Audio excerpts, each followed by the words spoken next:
The air in Kaelin Sterling's penthouse office was a weapon, cold, sharp, and designed to suffocate. Alara Valerius felt it slide into her lungs, a glacial presence that mirrored the man staring at her from across a desk of polished obsidian. His eyes, the color of a storm-tossed sea, held no surprise, only a dangerous, predatory calm. He hadn't flinched when his security team was bypassed. He hadn't moved when she'd stepped out of the shadows. He simply watched as if she were a curious, reckless creature that had wandered into his cage. Rule number 1, seize control from the first breath. Never let him see you falter. The words from the handbook, her lifeline, and her curse echoed in her mind. Her hands, though clasped behind her back, were trembling. "You have 10 seconds to explain your presence before I have you removed," Kaelin said, his voice a low, resonant hum that vibrated through the marble floor. It was a voice accustomed to absolute obedience. Alara took a deliberate step forward, the soft click of her heel the only sound in the vast room. "You won't have me removed, Mr. Sterling, because as of an hour ago, I acquired the controlling interest in Sterling Industries' primary holding company. In essence, you now work for me." She laid a single file on his desk, sliding it across the impossibly smooth surface. Inside was the undeniable proof, a transaction so swift, so surgically precise, it should have been impossible. She had bled her entire fortune, every secret account, every hidden asset, to execute this one desperate maneuver. Kaelin didn't look at it. His gaze remained locked on hers, analytical and unnervingly perceptive. He saw the faint tremor in her lip, the defiant tilt of her chin that was more armor than arrogance. A bold move, an expensive one. "What do you want, Miss Valerius? Alara Valerius." The name felt foreign, a mask she had worn for so long it had fused to her skin. "And what I want is not a hostile takeover, it's a contract." "I don't sign contracts under duress. You'll sign this one." She moved closer, the scent of ozone and cold glass filling her senses. She could see the faint lines around his eyes, the shadow of exhaustion beneath his power. He was wounded, just as the handbook had promised. A wounded wolf is the most dangerous, but also the most predictable. "It's a marriage contract." For the first time, a flicker of something unreadable crossed his face. It wasn't shock, it was closer to recognition. A dark, simmering anger that seemed to come from a place deep in his past. "You're insane."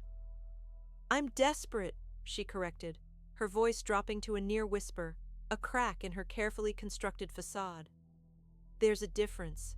You will marry me. You will give me your name, your protection. In return, I will sign complete control of the company back to you the moment the ink is dry on our certificate." He stood then, a slow, deliberate unfolding of power and muscle. He was taller than she'd anticipated, a formidable presence that dwarfed the cityscape glittering behind him. He circled the desk, each step silent, predatory. He stopped directly in front of her, forcing her to tilt her head back to meet his gaze. The proximity was dizzying.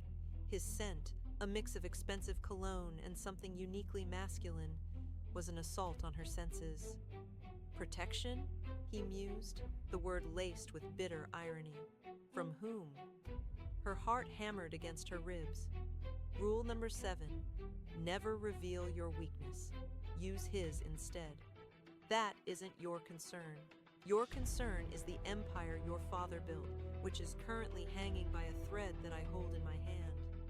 My offer is the only one you'll get." His hand came up, not to strike her, but to gently trace the line of her jaw. His touch was electric, a searing brand on her cold skin. A jolt of memory, fierce and unwanted, tore through her. A moonlit garden, the scent of night-blooming jasmine, a desperate promise made by a boy with the same stormy eyes. A boy she was supposed to have forgotten. "You don't remember me, do you?" he asked, his voice dangerously soft. It wasn't a question, it was a statement. A blade sliding between her ribs. Panic seized her. The handbook had prepared her for a ruthless businessman, a cold-hearted billionaire. It had not prepared her for this, for a ghost from a past she had buried under a mountain of lies. Her composure shattered, her breath catching in her throat. His eyes darkened, seeing the raw fear she could no longer hide. "Oh, you do," he whispered, a cruel smile touching his lips. "You just wish you didn't." He leaned in closer, his lips brushing against her ear. "You think you've come here with a plan? A handbook to subdue me. You believe you hold all the power." He pulled back just enough for her to see the consuming fire in his gaze. "You're mistaken. The moment you walked through that door, you weren't trapping a beast. You were locking yourself in the cage with him." He tapped the file on his desk. "I'll sign your contract, Ilara, but not on your terms. This marriage, it will be mine, and so will you. I will possess every secret you're so desperate to protect. I will own every piece of your fear. I'll protect you, yes, but I'll never let you go." The control she had fought so hard for evaporated, leaving her captive in his gravitational pull. This wasn't a business transaction anymore. It was a reckoning, and she had just handed her enemy the very weapon he needed to destroy her completely. He wasn't just the man she had to subdue, he was the past she could never escape. The signing of the contract was not a ceremony, it was a surrender. Kalen's lawyers, summoned with a single curt phone call, moved with the silent efficiency of specters. They produced documents that were far more detailed, more insidious than the simple agreement Ilara had drafted. This was not a contract of convenience. It was a charter of ownership. It detailed clauses of cohabitation, public appearances, and most chillingly, a section titled Mutual Allegiance, which was little more than a thinly veiled vow of obedience. Her obedience. Ilara read through it in the suffocating silence of Kalen's office, the city lights below seeming to mock her. Each word was a new bar on her cage.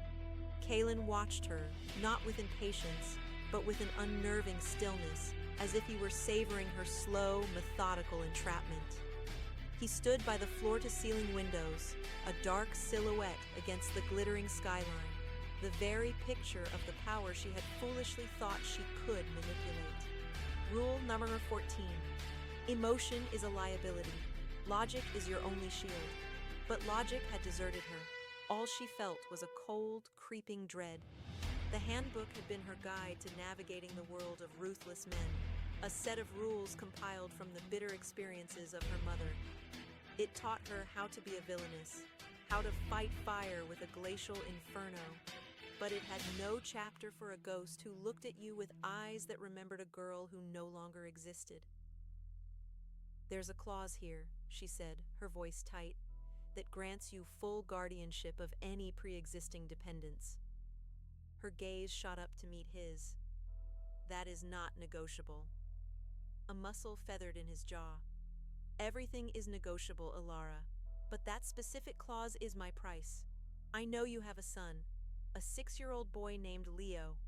Did you think I wouldn't do my research?"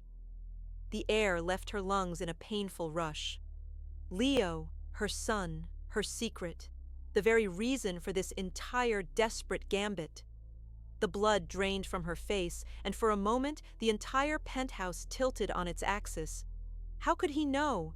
She had buried their existence, creating a fortress of anonymity around them. "He is not part of this," she whispered, the words raw with a panic she couldn't conceal. "He's the entire point of this, isn't he?" Kalen moved away from the window, his presence filling the room, eclipsing everything else. He stopped before her, leaning down, his hands planted on the arms of her chair, trapping her. "You need my name to protect him. You need my resources to make him disappear from a threat you can't outrun. And in return for that protection, he becomes part of the family, my family. He will take my name. He will be my heir." No. The word was a choked gasp. Yes. His voice was absolute, leaving no room for argument. You came here to use me as a shield. Shields come at a cost. Mine is everything. You will sign, or you will walk out of that door and face whatever is hunting you, alone. Tears pricked at her eyes, hot and treacherous. She squeezed them shut, a memory ambushing her with vicious clarity. A summer night, thick with the scent of honeysuckle. She was 16, her heart a frantic drum against her ribs. A boy with stormy eyes held her hand in the shadows of her family's estate garden. "I'll protect you, Alara," he'd said, his young voice filled with a fierce, desperate sincerity. He was just the gardener's son then, a boy named Kai, with dirt under his fingernails and a fire in his soul. "From your father, from all of them, I swear it." "How?" she had whispered, her world a gilded cage she couldn't escape. He had pressed a small, hand-carved wooden bird into her palm. "I'll find a way. I'll become so powerful they'll never be able to touch you again. I promise you. Just wait for me." A promise broken by betrayal. A past she had tried to incinerate. And now, Kai was Kalen Sterling, a titan of industry, and his promise of protection had become a threat of possession. The irony was a poison in her veins. With a hand that shook so badly she could barely hold the pen, she signed her name. She signed away her freedom, her future, and perhaps even her son's. The moment the ink dried, one of Kalen's lawyers handed him a new file. Kalen signed it without looking and pushed it back across the desk to her. It was the document relinquishing control of the holding company. He had kept his word, but the victory felt like ash in her mouth. "My car is waiting downstairs," he stated, his tone shifting back to the cold businessman. "You will be taken to my primary residence. Your belongings and your son's are already being moved from your apartment. You will not return there." The sheer speed and totality of his control was breathtaking. He had anticipated her every move, her every secret. While she was planning a corporate ambush, he was orchestrating a complete absorption of her life. "I need to get my son," she said, rising on unsteady legs. "He's with his nanny. He'll be scared." "My head of security, a man named Marcus, is already there. He is the best. He will explain that his mother is moving to a new, wonderful home and that it is a great adventure. The boy will not be frightened. He will be safe. Safer than he has ever been with you." The unspoken accusation in his words struck her like a physical blow. He saw the pain in her eyes, the flicker of a wound that had never healed. A hint of something other than cold fury entered his expression. "This is not a game, Alara. Whoever you are running from, they can't get to you anymore. They can't get to him. I gave you my vow once, in a garden. I don't break my promises. You expect me to believe that?" she shot back, a spark of her old fire returning. "The boy who disappeared without a word?" "The boy who was ripped away from you," he corrected, his voice dropping to a low, dangerous growl. "The boy whose family was destroyed by yours. You only know the story your father allowed you to see." He stepped back, the brief crack in his armor sealed once more. "We have a contract. We will play our parts. You will be the perfect, dutiful wife, and I will be the husband who protects you from all your secrets, even the ones you keep from yourself." As she was escorted out of the office by a silent guard, she glanced back. Kalen was standing by the window again, looking not at the city, but at his reflection in the dark glass. In it, she saw not the triumphant billionaire, but the ghost of a boy from a moonlit garden, his face a mask of iron control, hiding a pain that mirrored her own. The handbook had failed. This was not a man to be subdued. He was a storm to be survived. Kalen Sterling's residence was not a home.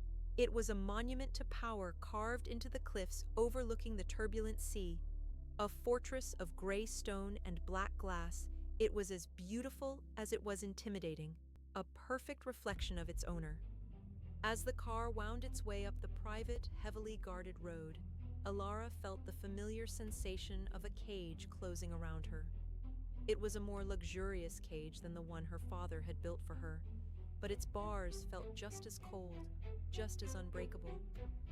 Inside, the space was vast and minimalist, furnished with impeccable taste that offered no warmth, no comfort. It was a gallery for a life, not a place to live one. At the heart of the cavernous living area, standing beside a window that stretched 2 stories high, was her son. Leo turned, his small face, a perfect miniature of hers, lighting up with a brilliant smile. "Mommy, look, it's a castle, and Marcus has a dog."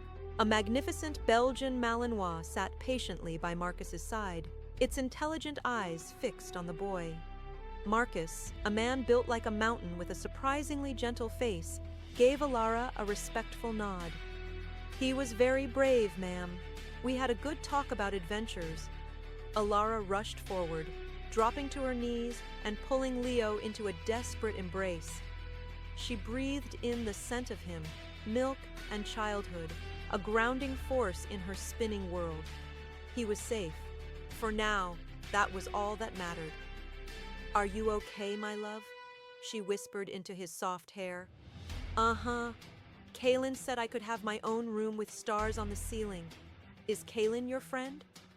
The name, so casually spoken by her son, sent a chill through her.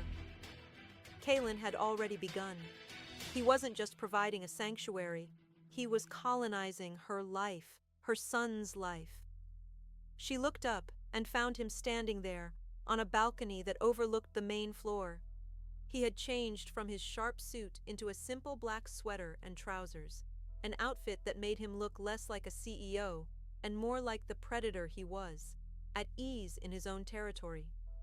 He didn't speak, but his stormy eyes watched the embrace, and for a fleeting moment, she saw a flicker of something that wasn't triumph or anger. It looked like longing. Later that evening, after Leo was asleep in his new room, which did, in fact, have a breathtaking projection of the night sky on the ceiling, Alara found herself wandering the silent, cold halls of the mansion. She felt like a ghost, untethered and lost. Each piece of art, each polished surface, seemed to mock her powerlessness. Her search for a drink led her to a library, a room that was warmer than the rest, lined with ancient books and smelling of leather and old paper. Kaylin was there, a glass of amber liquid in his hand, staring into a dying fire. "You should have told me you were coming for him," she said, her voice sharp, breaking the heavy silence. "It was more efficient this way," he replied without turning. "Safer. I eliminate variables." "My son is not a variable." He finally turned, his gaze pinning her in place. "To the people you're running from, he is the ultimate variable. He's your leverage point, your weakness." He took a slow sip of his drink. "Tell me, Alara, does your father know he has a grandson?" The question struck the air from her lungs. Her father, Alexander Valerius, was a monster dressed in bespoke suits. A man for whom cruelty was a form of art and control was a religion. He was the reason for everything. The memory she had been suppressing for years rose like bile in her throat. The garden again. She was 17. It had been a year since Kai had made his promise. A year of stolen moments, whispered plans, a desperate, secret love that was the only real thing in her life. But her father had found out. He stood before her now, his face a mask of cold fury. 2 guards holding Kai between them, his face bruised, his lips split. "This is what you consort with?" Alexander had sneered, his voice dripping with disgust. "This dirt, this son of a servant."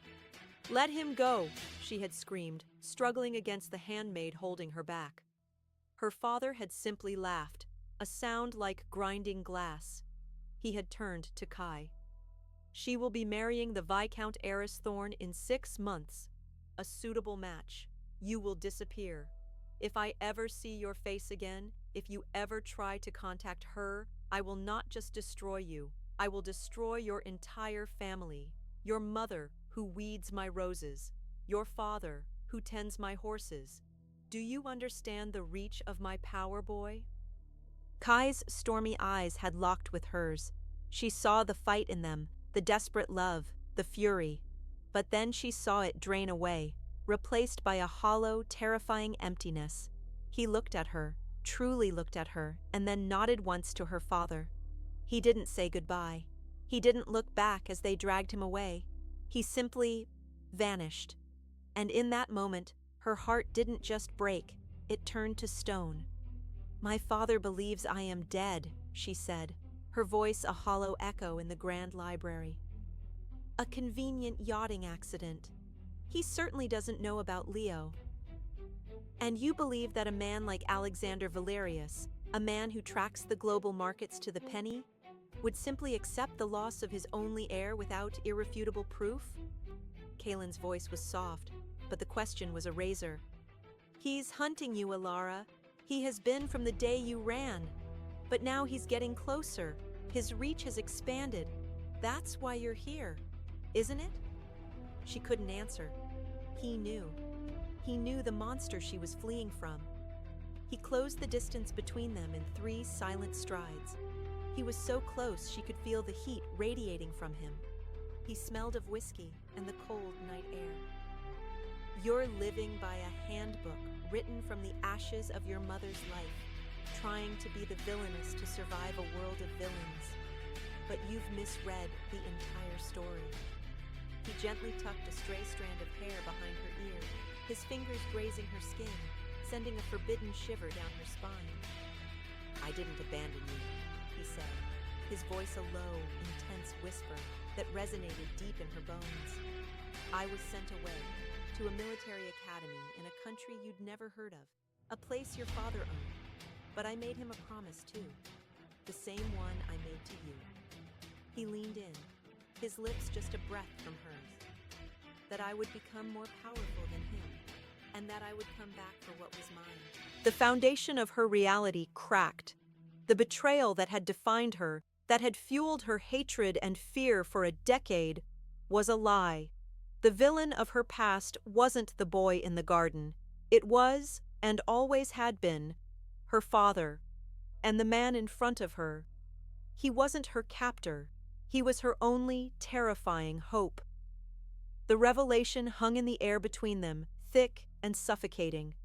A decade of carefully constructed reality, built on the bedrock of his betrayal, crumbled into dust. Alara stumbled back, her hand flying to her mouth as if to hold in a cry. It wasn't just the lie, it was the scope of it. The years she had spent honing her hatred, using it as a whetstone to sharpen herself into the woman she was today. All of it was a phantom. Her father hadn't just taken her love, he had poisoned the memory of it. "Why didn't you tell me?" she whispered, her voice cracking. "All these years, why let me believe you abandoned me?" "Would you have believed me?" Kalen's tone was devoid of accusation, a simple statement of fact. "When I finally got out, you were already gone, vanished. Your father's masterpiece of erasure. I've been searching for you for 10 years, Alara. Not out of revenge, but because I made a vow." He took a step closer, his eyes burning with an intensity that held her captive. "Did you think I would forget the girl who taught me the constellations from her balcony window? The one who snuck me books from her father's library? You shared your world with me. You think a memory like that can be buried?" His words were keys, unlocking doors in her mind she had sealed shut long ago. The memory of starlit nights, her finger tracing the shape of Cygnus in the sky while he watched her, not the stars. The scent of old paper as they sat hidden in the garden shed, reading forbidden poetry by candlelight. These weren't the memories of a wealthy girl and the gardener's son. They were the memories of Kai and Alara, 2 souls who had found a universe in each other's orbits. A sudden, sharp ring from an intercom on the library wall shattered the moment. Kalen's expression hardened instantly, the brief glimpse of the past vanishing behind his mask of command. He pressed the button. "What is it, Marcus?" "Sir, perimeter alert on the eastern cliff face. We have movement. Thermal imaging shows a small team, professional gear. They're trying to bypass the geofence." Marcus's voice was calm, but laced with an unmistakable urgency. Kalen didn't hesitate. "Lockdown Protocol Delta, get the boy. Meet me in the safe wing, now." He turned to Alara, his eyes sweeping over her, a general assessing his most valuable asset. "Come with me." There was no room for argument. He grabbed her hand, his grip firm, unyielding, and pulled her from the library. Alarms, silent to the ear but flashing as crimson strobes along the baseboards of the corridors, activated. Steel shutters descended over the vast glass windows, encasing the mansion in a shell of impenetrable metal. The beautiful monument had become a bunker. Marcus met them in the main hall, Leo bundled in his arms, sleepy and confused, but not frightened. "It's a game, little man," Marcus murmured, his deep voice soothing. "A hide-and-seek game." Leo's sleepy eyes found Alara's, and a fresh wave of terror washed over her. Her father's men. It had to be. They had found her. They had found him. Kalen led them through a series of corridors that grew narrower, more utilitarian, until he placed his palm on a seamless stone wall. A section slid open, revealing a heavy vault door. Inside was not a cramped panic room, but a self-contained luxury apartment designed for a long-term siege. The moment the vault door hissed shut behind them, the illusion of calm shattered. Alara began to tremble, her breath coming in short, sharp gasps.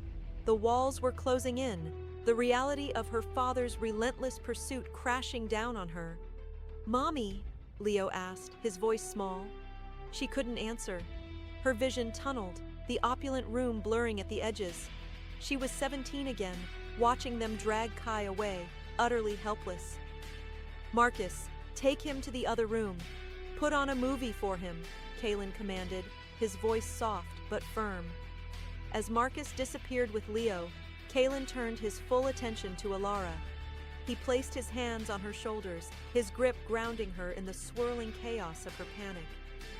"Breathe, Alara," he said, his stormy eyes forcing her to meet his. "Look at me. You're not in that garden anymore. He can't touch you here." "He'll never stop," she choked out, tears finally breaking free, hot and fast. "You don't know him. He'll burn the world down to get what he wants.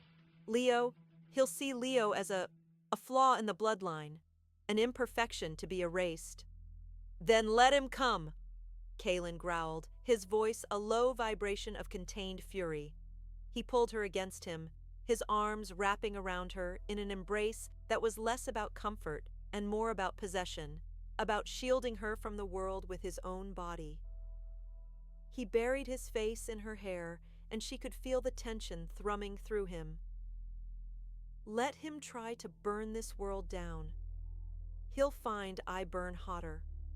She clung to him, her carefully constructed walls, her Villainess's handbook, all of it dissolving into nothing.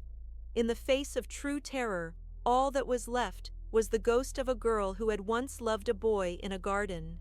And that boy, now a man of terrifying power, was holding her as if she were the most precious thing he had ever fought for. He pulled back, his thumbs gently wiping the tears from her cheeks. His gaze dropped to her lips, and the air thickened, charged with a decade of unspoken words, of stolen years. The danger outside the vault faded to a distant hum. The only real thing was the proximity of him, the raw, undeniable pull that had survived lies and time and pain. "I can't lose you again," he whispered, the words a confession, a promise, a threat. It was the phrase that unlocked the final chamber of her heart, the one she had kept sealed even from herself. He wasn't just her shield, he was her reckoning. And as he leaned in, erasing the last inch of space between them. She knew that surrendering to him might be a far greater danger than anything her father could ever do to her. His kiss was not gentle. It was a storm, a decade of suppressed rage, grief, and desperate longing unleashed in a single bruising press of his lips. It was the fury of the boy who was ripped away, and the possession of the man who had clawed his way back. Ilara met him with equal force, her hands tangling in his hair, her body arching against his. This was not a surrender, it was a claiming, a raw, mutual acknowledgement of a wound that had never healed, of a connection that had festered in the darkness for 10 agonizing years. It was a chaotic symphony of everything they had lost and the terrifying, beautiful possibility of what they might find. The world outside the vault, with its assassins and alarms, ceased to exist. There was only the heat of his mouth, the solid wall of his chest, the whispered ghost of her name against her lips.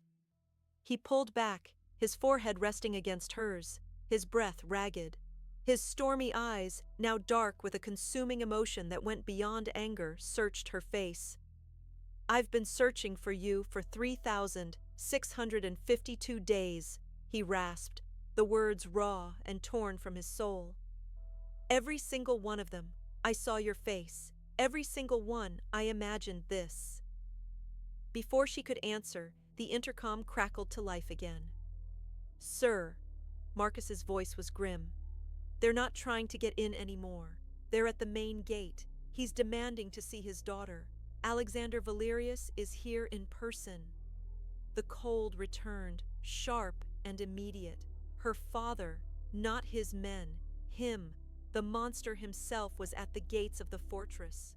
Ilara's blood ran like ice. "He won't leave. He'll create a scene. Use the media. He'll find a way." "I know." Kaelin's expression was carved from granite. He stepped back from her, the commander taking over once more, but he kept one of her hands firmly in his. "The lockdown will hold him off for now, but this ends tonight. Not with me hiding you, but with us facing him." "Facing him?" Panic tightened its icy grip around her throat. "Kaelin, you can't. He'll destroy you."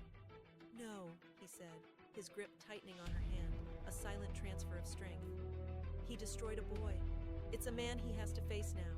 We will face him. The villainess from your handbook and the beast from the garden. Together." He led her from the safe room, back into the main part of the house. The steel shutters were still down, casting the vast space in an eerie, dim light. On the main view screen in the living area, a security feed showed the front gates.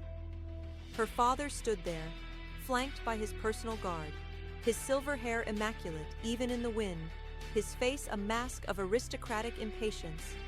He looked exactly the same, timeless, cruel. "Put him through," Kaelin commanded into the house AI.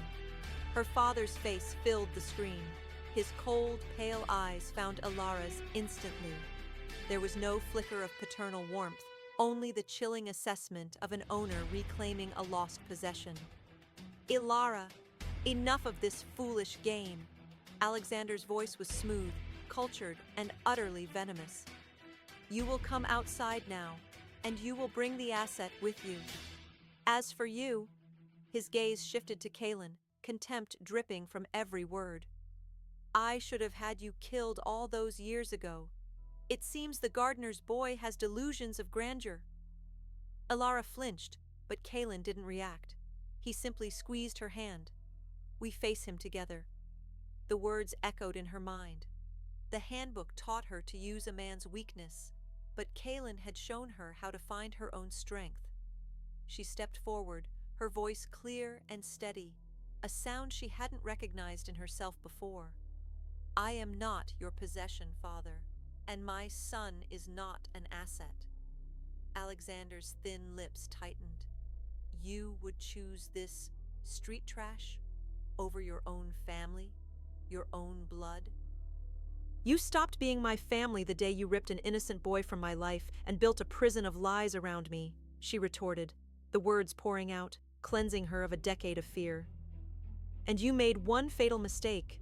When you cut me off, You taught me how to survive in the shadows. You taught me how to find secrets."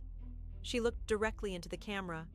"Secrets like the Lucerne portfolio, the one that holds all the proof of your less savory business ventures. I've spent the last 6 years compiling every piece of it. It's all in a very safe place, a place only Kaylin can access now." For the first time, a crack appeared in her father's perfect facade, a flicker of genuine rage. "But that's not how this ends," Kaylin said, stepping beside Alara, their shoulders touching, a united front. His voice was calm, almost conversational, but it held the lethal promise of a tidal wave. "You see, Alexander, you think this is about a corporate holding. You think this is about your daughter. It's simpler than that. This has always been about a promise made in a garden." He gestured to the screen. "For 10 years, every move I've made, every company I acquired, every politician I backed, has been a weapon aimed at you. While you were hunting a ghost, I was dismantling your empire from the inside out. The Lucerne portfolio won't just ruin you, it's merely the trigger. As of 5 minutes ago, your credit lines were frozen. Your allies on the board of Villainess International have been informed of your illegal activities and have called for an emergency vote to oust you. Your offshore accounts are being seized by federal agents as we speak. You came here as a king to reclaim your property. You will leave here as a beggar with nothing." Alexander Valerius stared, his face ashen, the mask of power finally shattering to reveal the pathetic, hollow man beneath. He was defeated, utterly and completely. "She is not your daughter anymore." Kaylin's voice dropped to a low, possessive growl. "She is my wife, and the boy, this child, is yours," he said, looking at Alara, then back at the screen. "Which means he is my son, my heir. You will never speak their names again. You will never come near them again. This world you built, it's mine now, and I will never let you go from the prison I've made for you." He cut the feed. Silence descended. A heavy, profound silence filled with the weight of a war that had just been won. The crimson emergency lights ceased their strobing, replaced by the warm, soft glow of the mansion's normal lighting. The steel shutters began to retract, revealing a sky tinged with the first light of dawn. The storm had passed. Alara turned to Kaylin, her heart a wild, frantic drum. The sheer scale of his planning, his decade-long patient vengeance, was terrifying and awe-inspiring. He had done it.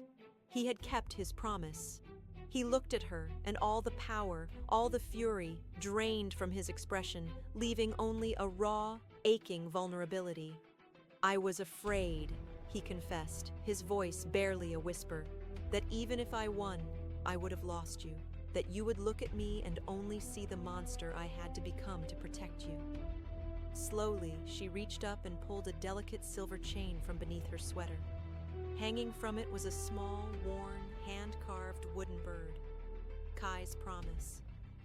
"I carried this for 10 years, she said, her voice thick with unshed tears. "My anger was a shield, Kaylin. It was the only way I knew how to survive, but I never forgot the boy who gave it to me." He took the small bird in his hand, his fingers tracing its familiar shape before closing around hers. He looked from the token to her eyes, a universe of unspoken words passing between them. The contract was irrelevant. The danger was gone. All that was left was the truth. "I'll protect you," he said, echoing his words from a lifetime ago. But now they held the weight of the world he commanded. "Even if it costs me everything." "You don't have to," she whispered, leaning into his touch, finally home. "We'll protect each other." He lowered his head, and this time his kiss was not a storm. It was a promise, a vow, the beginning of a future that was finally, truly theirs to write.